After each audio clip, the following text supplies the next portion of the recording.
morning, everyone. Angelica here with Larry the Computer Guy. We are an IT managed service provider in Commerce, Michigan, specializing in cybersecurity and compliance. For malware news today, I wanted to report to you about the U.S. Department of Justice confiscating $1 billion in Bitcoin allegedly stolen by a hacker from Silk Road, a dark web website that earned commissions of over 600,000 Bitcoins for operating in the dark web marketplace.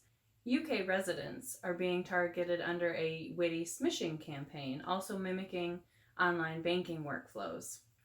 Related to HM Revenue and Customs, HMRC, tax rebate schemes. Microsoft introduced a new phishing attempt review feature for its Microsoft Forms to help admins block forms that try to harvest sensitive data of Office 365 users, which is pretty good considering just a couple weeks ago I had to report about an issue they were having. So I'm glad to see that they are coming out with a review feature.